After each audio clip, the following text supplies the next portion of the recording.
Welcome to Corca This Week, the podcast number 16, recorded September 5th, 2019. This is the show where Jess and I break down some of the biggest stories happening in the world of cord cutting right now and give you our opinion on them. If you want to learn more about these stories after our live podcast is done, I'll put all the links to the stories down in the show notes down below so you can read about them for yourself. And don't forget, we have a giveaway going on right now that ends in ends on Monday. So enter right now to get an HD Home Run Scribe Quattro DVR, a Roku Ultra, and a $100 Netflix gift card. There's multiple ways to enter the giveaway to get a chance to win. You don't have to do them all, but the more you do, the more opportunities you get to win. Link in the show notes down below. Also, don't forget, there's the hurricane is still battering the East Coast. I know it didn't quite turn into the storm many people have feared, but if you are in that area, please be safe. Please be careful. Listen to all the warnings about evacuations. Don't get caught in a flood. But we do have full coverage on how to watch the hurricane and what's happening over there on the East Coast right now. I'll put a link to that in the show notes down below also. But Jess, how are you doing this week? I'm doing great. I had a great holiday weekend with my family, and I am happy to be back at work, back at it. How about you? It has been a very crazy week. A lot of news. It feels like there's been a lot of news this week, all right on top of each other. But it's been very good. Hopefully we'll have some big announcements this weekend about some things happening here. So check out the website later this week for some news. So is your head still spinning? Because we have a lot of stories to cover this week. There's been so much going on. I feel like as soon as I sat down on Tuesday morning to start work, it was just go, go, go, and we have not stopped. Yeah. Last night about 11 o'clock my time, I was writing a story, midnight Eastern. And yeah, let's get into it because I don't even know where to begin with all this. So should we start with Roku? That seems like a good spot. Absolutely. All right. Roku has announced a new all-in-one Roku player and soundbar. So Roku has a new product that continues its Roku sound line. So last year they announced a set of bookmark kind of speakers, which was set on either side of your TV. Now Roku has a soundbar with a Roku Ultra built into it. So you can have one device. No longer do you need a sound bar and a Roku and a TV and try to make them all work. You can have this one Roku player and soundbar. Roku also announced a subwoofer that can be added either to the soundbar or to the existing Roku speakers. It's wireless. It will automatically connect. That's available too. I did get an opportunity to talk to the team behind this before the announcement, and this is effectively a Roku Ultra. I know a lot of people are complaining about the price of $179.99 being kind of high. We consider it's got a $100 Roku Ultra built in and some other stuff. Basically, the soundbar is $79.99. It's not a bad deal there. But Roku's definitely kind of moving towards the idea that, streaming players are great, but really, there's not exactly more processing power needed to stream Netflix, Hulu, Amazon. So it seems like a lot of the move right now is to how can we combine streaming players into smart TVs, into streaming players. Android TV's done this. We'll talk about the Amazon one in a minute. Was it JVC has a Android TV soundbar with a built-in Android TV player. Kind of cool. And there's a pass-through here, so you can connect your Xbox, your PlayStation, and more to the soundbar. It will take the audio, play it, and then pass along the image. So, Jess, is this a dud, or is this something that you would be interested in? Normally, I would say that I didn't really have an opinion one way or another. However, like you said, every company, it seems, is coming out with one of these right now. So I feel like everybody's kind of on the same page that this is where they're going. So like you said, Amazon is coming out with one. I just posted about TCL coming out with one in Europe. So it seems like everybody is on the soundbar bandwagon right now. Yeah, and I think it was TCL or was Roku. Somebody did when they started announcing Roku branded streaming soundbars and more. Was as everybody wants a smaller and smaller TV, right? They want that thin TV in the smaller area. While the issue with that is, where are you going to put the speakers? You can have this huge TV, but if it's only like an inch thick, that only leaves a tiny bit of space for speakers. So soundbars are going to become more and more prevalent, sound add-ons, whatever you want to call them. So I'm kind of excited to see what Roku does here. I haven't been able to actually get it in the office and test it. Hopefully we'll be able to make that work. Yeah, I think another issue that people were having with soundbars is that they came with a bunch of wires and you had to add extra speakers and things. But with these ones, they are so sleek and they keep your whole setup just looking very minimal. And I think people are going to be very interested in that. Yeah, it'd be very interesting to see where Roku goes with this. Roku's kind of made it clear that sound products are going to be a big part of the business going forward. You got the first gen devices last year. Now you got this new soundbar. There's been rumors of a Roku smart speaker. There's been rumors that's been canceled. It'll be interesting to see what Roku does. They have purchased a sound company to kind of augment their talent with that. I don't know. I like it. I like what Roku's doing here. I like the idea of all-in-one devices. There's really no need for a soundbar plus a Roku plus a TV to all be there. You can either have that Roku in the TV. You can either have that Roku in the soundbar. You know, there's other options here than having 4 or 5 different devices to go through. Yeah, I think that's a good point, and I think that you and I probably are a little bit jaded just because we have so many devices and we have so many things hooked up. But yeah, for like the average viewer, this makes a lot of sense.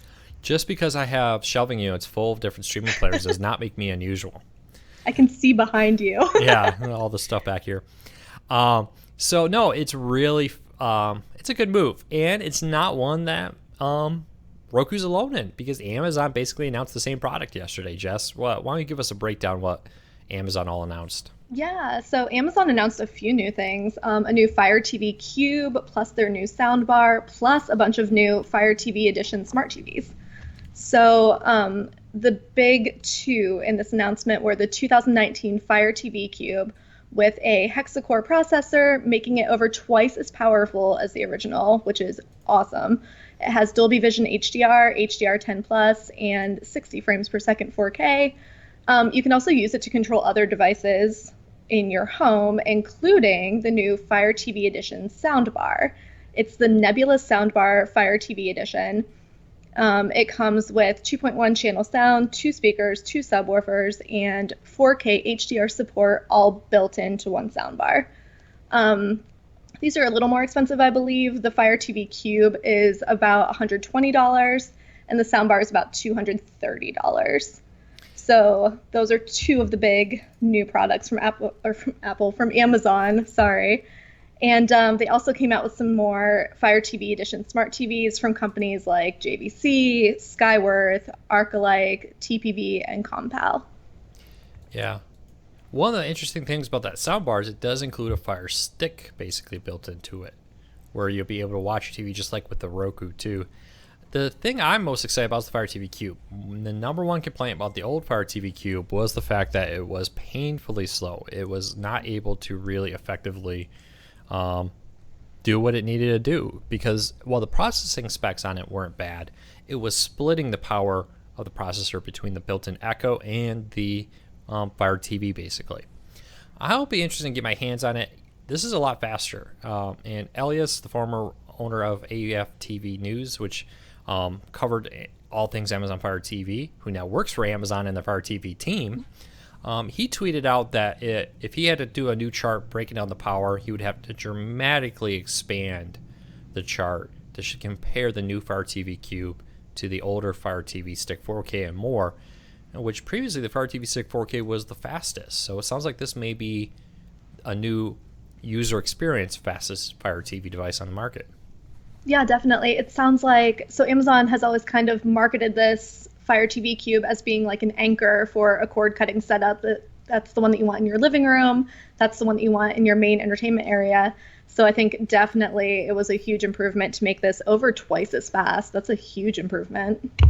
Yeah, it was, the Fire TV Cube, the first gen, was always one I struggled to recommend. It was nice, but for half the price, you could get the Fire TV Stick 4K with a far better processor, with a far better experience of actually streaming content. So I'm very happy to see this, because I like the idea of the Fire TV and the Fire TV or Cube, but I didn't like the processor. So they addressed that issue there. And go ahead. Nope, go ahead. What do you think of the ability to have the hands-free experience? Is that something that's important to you? The ability to just to say, hey, hey, Echo, I know I'm not going to trigger everybody's Echoes in the home, but hey, change the channel, launch something. Is that something important to you, Jess? For me personally, it's not, but I do recommend products like this a lot because I think it is important to a lot of other people. Actually, maybe now that I'm in my new space and it's more of an open space, that would be more beneficial to me. I could be in my kitchen and yell at my TV to turn the channel or anything. And I do love barking orders, so it's not a bad idea. I think it's great. I think it makes sense to have all of that integrated. And I think a lot of people are really going to like it. Yeah, I struggled with it at first, the whole idea of why would I want to do that when I could just use the remote? But I've really enjoyed my Echo show in the kitchen to be able to say, hey, turn on Hulu's ESPN as I'm cooking. Hmm. And not to have to get a remote dirty or fumble with anything. I really Yeah. love that part of it. So I could definitely see myself getting into it. I just haven't ever got myself to the point where a majority of my control of a TV is through voice. Now, I've definitely been doing more searches, though, using the voice remotes on my Fire TV and Roku, instead of typing out just saying, find me King of the Hill. I definitely enjoy that aspect of it. So it'll be interesting to see what Amazon does next with this and how this catches on. There is one area, though, that I think this is amazing. People with disabilities, people who have a hand disability or some other issue, who can use this now without having to struggle to use remotes. I know in the past there were custom remotes with people who suffered using other remotes. Now I just use my voice. That's huge to me. That really opens up Fire TV entertainment to a lot more people. Yeah, definitely. We should probably do a post soon about using voice commands on different devices. Yeah. One other interesting thing here is, it's expanding into other markets. We got the Fire TV stick in France, Spain, and some other country. But we also have new Fire TV Edition TVs coming to different countries in Europe, including the first OLED Fire TV, which will be coming from Grunding. I'm assuming Grunding. Grunding, sure. Grunding? Okay. Let my German come out a little bit. There you go. Will be available in Germany and available in Austria. First Fire TV edition Smart TV OLED, and we got in the US the new Dolby Vision HDR Toshiba TV will be getting a 65-inch. It's been available in like a 50-inch for a while. Now we're getting a 65-inch coming in October. So some cool news. Amazon's definitely doubling down. We'll love to see that OLED TV come to the United States. We'll have to wait and see what happens with that. All right. Any final thoughts on this at all? No, it's just super exciting. I feel like we've gotten a lot of questions lately about when Amazon's coming out with new things, when Roku's coming out with new things, and it's all happening right now. Yeah. It'll be interesting to see if we get additional news. Will there be an updated Roku player or Roku or Fire TV stick? Maybe not. Like I kind of said earlier, there's not necessarily a big reason to run out and get a more powerful Fire TV stick, because the Fire TV 4K stick, what is it struggling with right now when it comes to streaming movies, TV shows, etc.? It's really not. So I don't know if we're going to get one this year. We'll have to wait and see.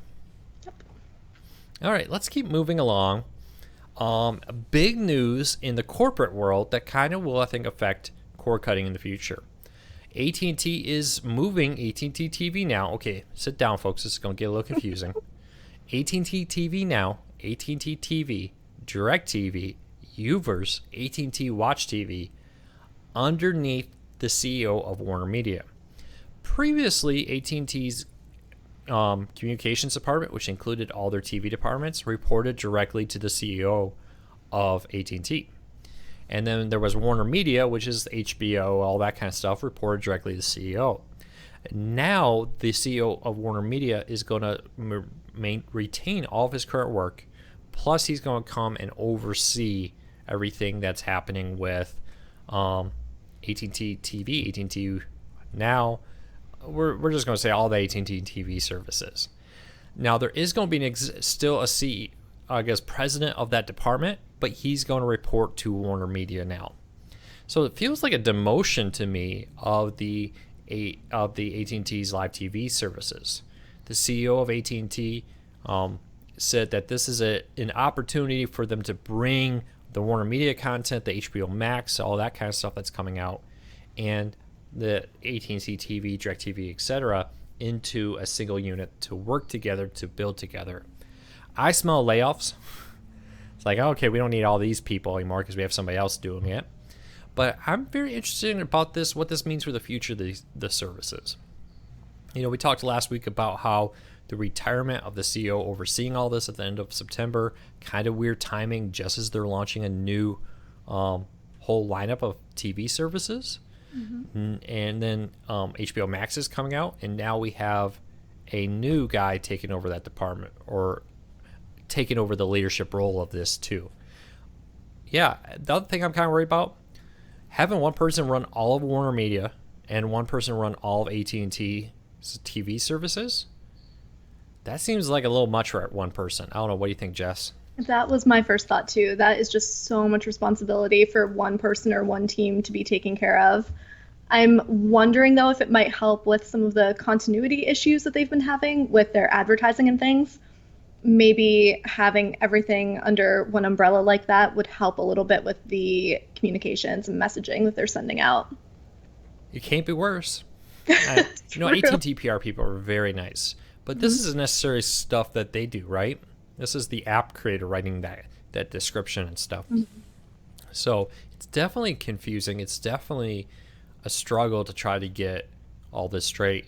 I'll be interested to see what this means for the merger of Warner Media and AT&T TV Now. Now, the previous head of AT&T Communications, the one that's retiring, is the guy who told CNBC that they intend to merge DirecTV, at the time is what it was called, into HBO Max, into a Hulu-esque, where you got an on-demand service a little bit lower that was cheaper, and then you could get a higher-end package that would also include live TV. Does bringing the TV side in under the same umbrella with HBO Max make that kind of confirmed that we're kind of combining all these efforts here? I don't know. It's very interesting to me. It is, and it's really hard to say at this point with so many changes going on at AT&T and Warner Media. It's so hard to try and figure out what strategy they're going for. I don't know if they even know what the end goal is here, but it's really interesting just to watch it all kind of play out. Yeah, I agree with you. I don't know if they've known. I definitely got a feeling that the left hand doesn't know what the right hand's been doing. Right.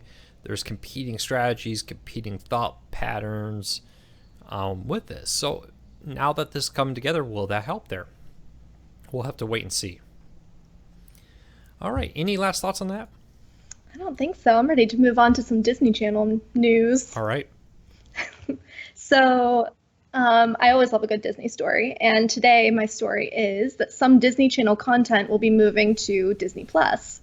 So just recently, Disney Plus added a frequently asked questions section on their website.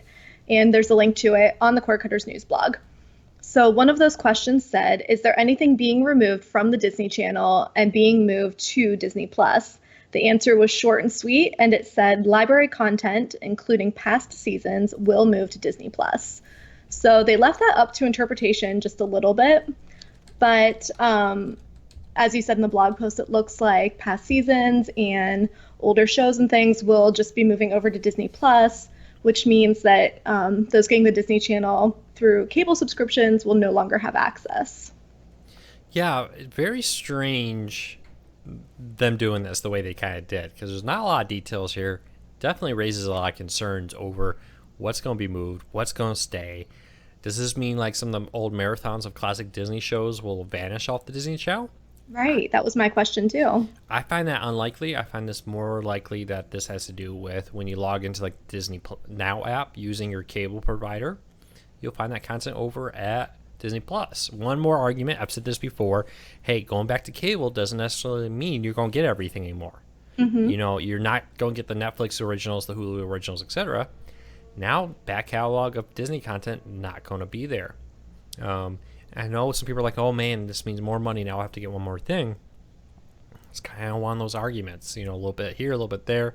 I think a lot of this we'll need to work this out over the next few years, that as cord cutting grows, everybody tries to cash in on it. Some things will be successful, some things won't be successful.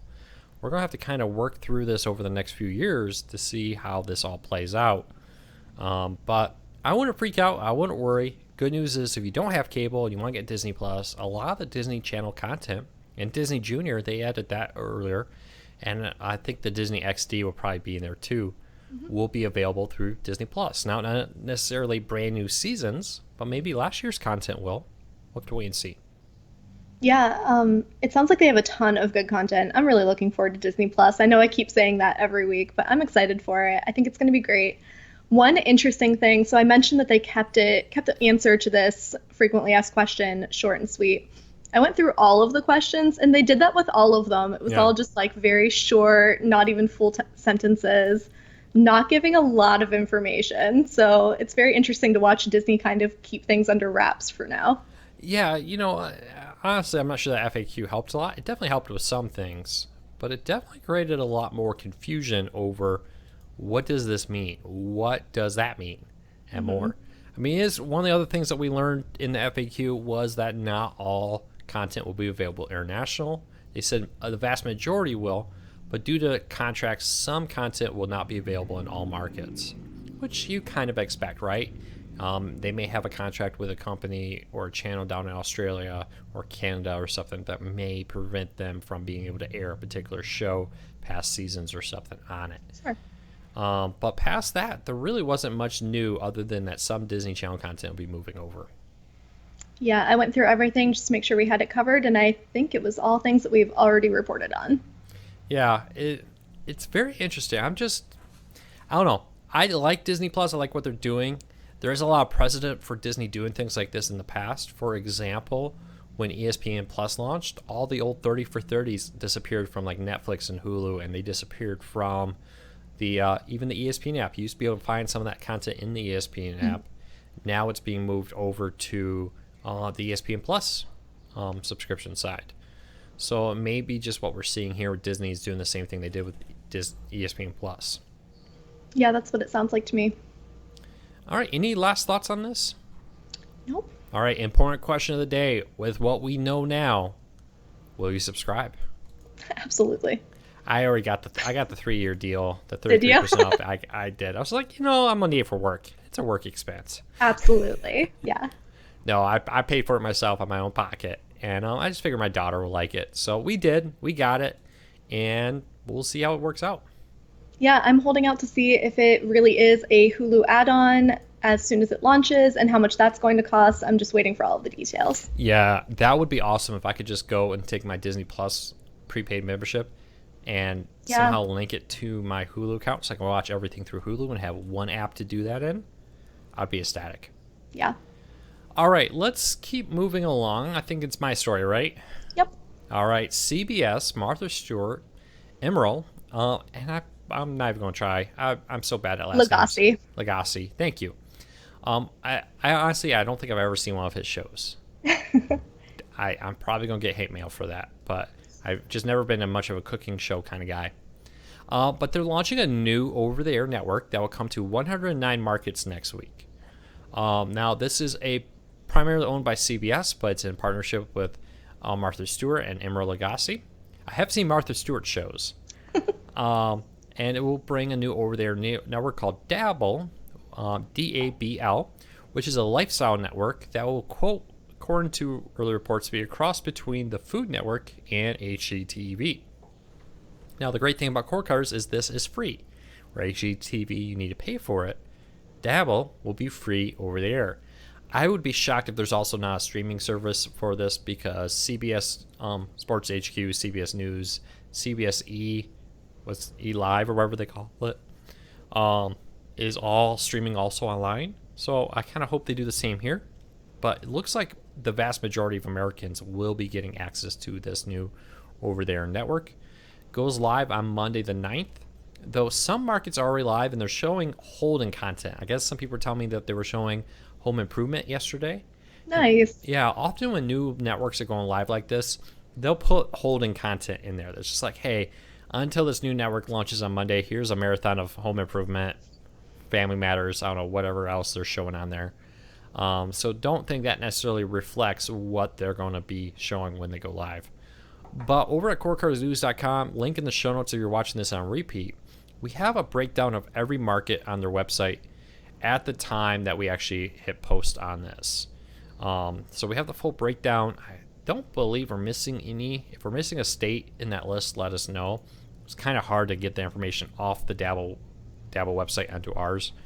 So check out that list. You see if it's available where you are. I gotta go look again. I believe it's in Austin, but I don't think it's actually in my home market. But no, it is in Austin. I think I can get that station there. So yes, I think it's one of the ones that I reach is where I live. But yeah, so check it out. Link in the show notes. Let us know if you plan to watch. Jess, what do you think? Interested? Not I think interested? it's cool. My favorite thing about Martha Stewart is her friendship with Snoop Dogg. So I'm really hoping that he shows up on here somewhere. That would be great if they gave him a show. Very cool. Martha Stewart and Snoop Dogg together doing Yes. home decorating. Oh, it's perfect. Have you seen them cook together? It's wonderful. I think I have seen some YouTube clips of them cooking together, but I think a decorating show together, I love to see their two styles try to come Yes. together. Absolutely. So yeah, so you're in. I'm in. Dolphy. All right. We'll have to check it out. Check out if it's available in your area.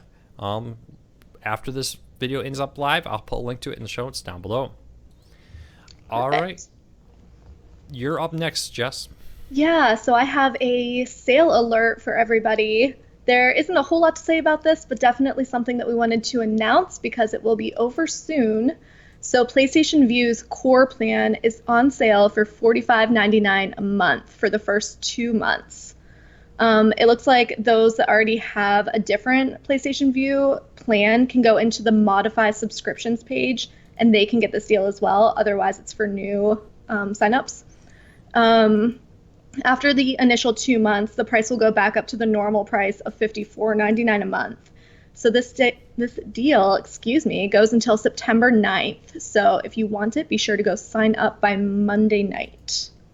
Yeah, two other quick notes here. If you're an Access customer, it basically makes the core plan the same price for 2 months. And the thing with this is they're having the sports add-on available for free this weekend. So you'll be able to watch NFL Red Zone for NFL kickoff.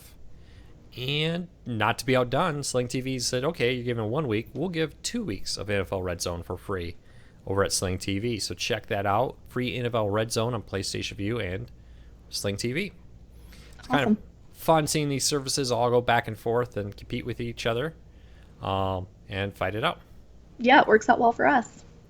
All right. So all right, I think that's it for that. Last story up of the day, before we get into everybody's questions and some other stuff, is 45% of Americans primarily stream their TV as cord cutting grows. I thought this was very interesting. We've heard rumors that more and more Americans are, even if they have cable, are primarily watching content streaming. One of the main reasons I hear from people that they're canceling cord is like, hey, we're already watching most of our TV streaming. Really don't watch cable that much. Why pay $200 for something that we watch maybe not even every day anymore? So according to a new study, I should say, from a company called The Hub, who studies American viewing habits, 45% of Americans primarily find their content online. That means I may have cable, but the first place I go is Netflix, Hulu, Amazon, etc. And then this is the highest that's ever been. And the amount of people who said they're primarily getting their content from cable, traditional pay TV, is at the lowest it's ever been according to this study. So that's very interesting. I'm very interested to see where this goes. At what point does that become over 50%? What point does the majority of Americans get their content from streaming versus a traditional TV provider? What do you think, Jess?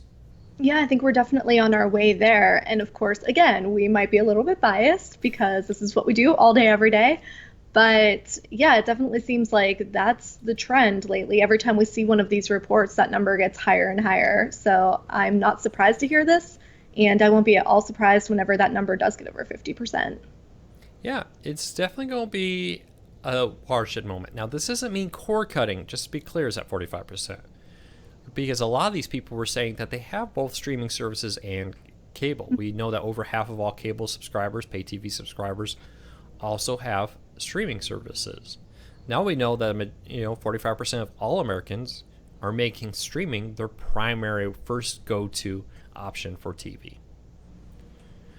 I don't know. I'm interested. I really want an updated number because we know it was like 52, 53% over a year ago of cable subscribers who also had a streaming service. We've even heard as many as a third of the subscribers at things like Sling TV, PlayStation View, Fubo TV, etc., also have cable TV, but they use these services as a cheaper way to maybe get channels they can't get, whether that be the ACC network or the Pac-12 network or whatever it may be. With more and more cable subscribers going to streaming to get content they can't get with cable, how long should they just say, forget cable, might as well get a streaming version of PlayStation View, YouTube TV, etc., and just cut out the whole cable experience? Right. Well, another thing is that streaming services have all of these originals. It seems like every service now is coming out with original content, and people don't want to miss out. So that's something I always mention whenever I write a story about this, is that people want the experience of getting those originals and talking about them on social media and in real life. So I think that that's going to be another big driving factor. Yeah, I mean, it's that whole argument, I'll just go back to cable and get everything I want. Will you? Can you in today's day and age actually get everything you want with cable? For the vast majority of people, I would say it's probably no. You can't, because you can't get The Handmaid's Tale. You can't get Stranger Things. You can't get all the originals coming to Disney Plus. ESPN Plus, that's all content that does not air on cable. So increasingly, no, you have to have a streaming service if you're serious about watching a lot of this most popular content out there with it. I find that we're getting to a tipping point. This is about to really, really speed up. I think we're already going downhill, but that downhill roll is about to become even faster. Absolutely. All right, any last things you want to add there before we get into people's questions? No, I don't think so, but I am ready with a couple of questions. All right, hit me. All right, so the first one is from our Cord Cutting Tech Support Facebook group. And somebody on there asked a really interesting question, something that we don't talk about a whole lot. They wanted to know if there are any advantages to using a VR headset to watch content instead of like a mobile phone or something. So if you were out somewhere, you wanted to watch something, in his case, he was at a doctor's office, is there any advantage to choosing a headset over watching on your phone? I mean, honestly, they're all going to give you basically the same content. When you're using like an Oculus headset, and I have one, to watch like Sling TV or Hulu or whatever it is right now, it just puts a big screen in front of your face, basically. Now, I find it useful. I think Sling TV, Hulu, somebody else, there's a few services that support different devices. Make sure your device is listed. DirecTV now is on AT&T TV now. That's still going to take me a while. I apologize. Is on a different brand. I don't think it's Oculus. I think it's on another branded headset. So make sure it supports the services you want it to support before you pay for it. But I'll be interested to see how successful this is. I know for a long time this idea that virtual reality was the future of TV. Everybody was pushing that.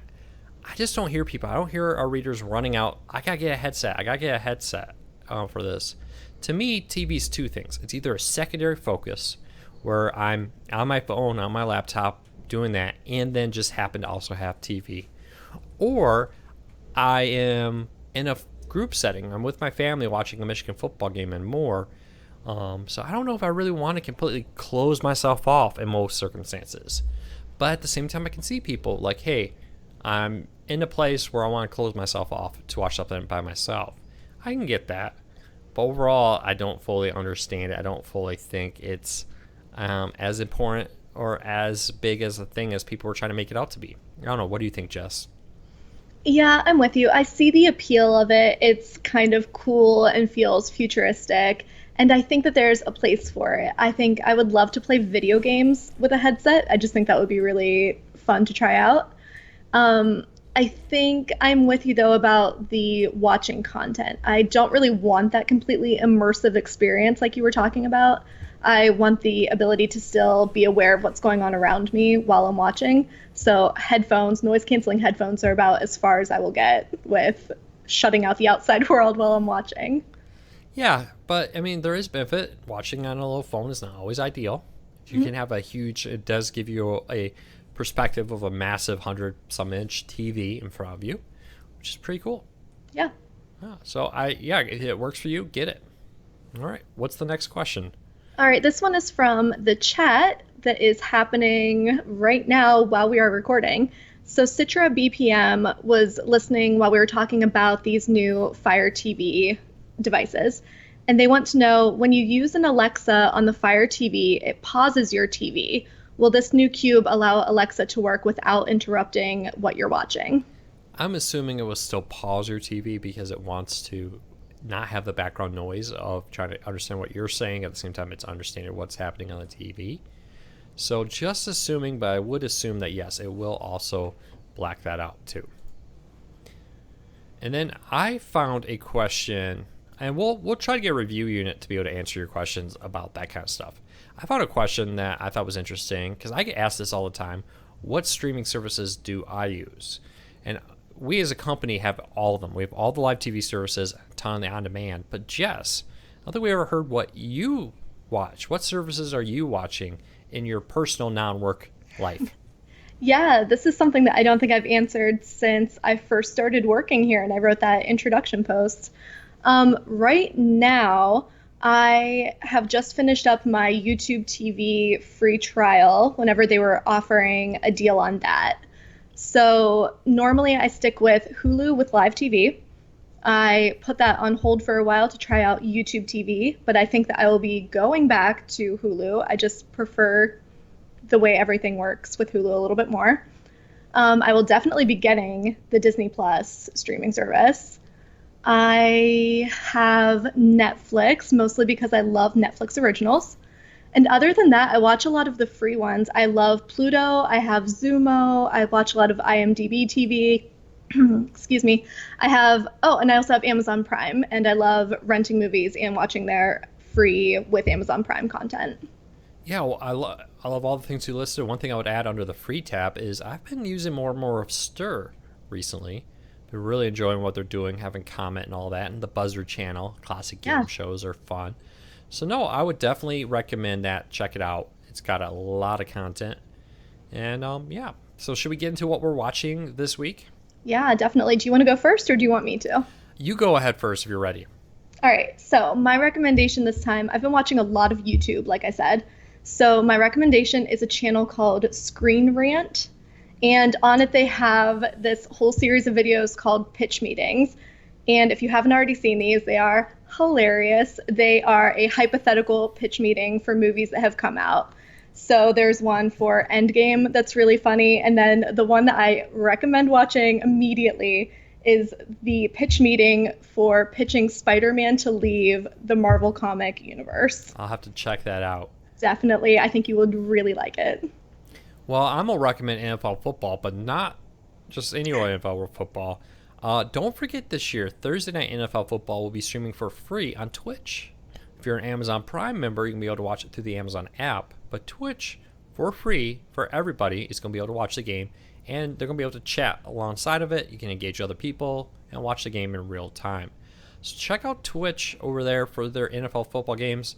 For all the games that air on Fox will air there. So tonight's game when I'm recording this, which will be on the NFL Network, you're going to need the NFL Network. All the other games that air on Fox you'll be able to watch on Twitch and on Amazon. So check that out. All right, that's it for today. I hope everybody had a fantastic week. If you're new here, hit that subscribe button, hit that thumbs up. It helps us a lot. We'll be back tomorrow with more cord cutting related videos. Don't forget to join us every Wednesday, 8 p.m. Eastern for our daily cord cutting Q&A. Or weekly, I should say. Every Wednesday, 8 p.m. Eastern, weekly, where we answer your cord cutting related questions for an hour. So I hope everybody has a great day. I hope everybody takes care. We will be back tomorrow. Take care, everyone. Bye.